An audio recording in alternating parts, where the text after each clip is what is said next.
I'm a hard-working Australian country gospel rock singer.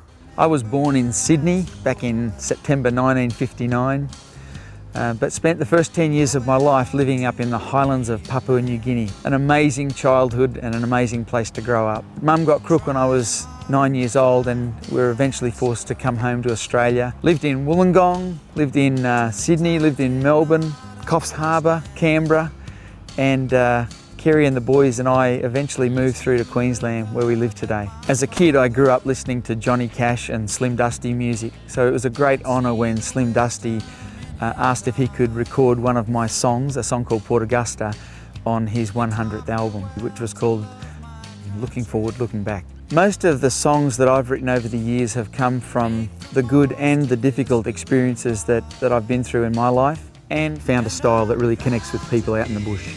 Back when I first started out, it was hitchhiking with trucks up and down the Hume Highway, taking every booking I could just to try and sell a few cassette tapes and make a bit of money. There is the first ever cassette that I recorded back in 1986 called Young Australian Man, and the songs on that little cassette really got things going. So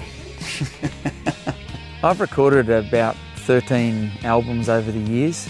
I've got a couple of favourite songs. One would be a song called Long Road to Glory, and the other would be the first love song that I wrote for my wife, which is called Song for Kerry. Long Road to Glory was written sitting on an old milk crate in the garage of our rented house the night that I made the decision to resign from my truck driving job and give this music thing a go. That would have been back in September 1986, and I was full of fear and trepidation, but I love the idea of getting out there and using my music to inspire and motivate people. It's got some of the tours that we've done in the past, so it's just got lots and lots of little pins. In 1994 and 1997 we did a couple of laps of Australia where we took 3 to 4 months out and basically visited every state. Pretty amazing way to educate your kids and see the country. It's given me an incredible love for people living in remote areas and living in country towns, farming areas, desert regions right across the country.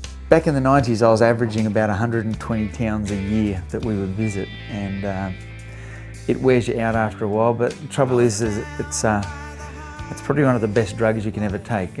I absolutely love going back and visiting these towns over and over again. I reckon I've done 1 million miles of road travel around Australia over the years, and the funny thing is I could do it all again.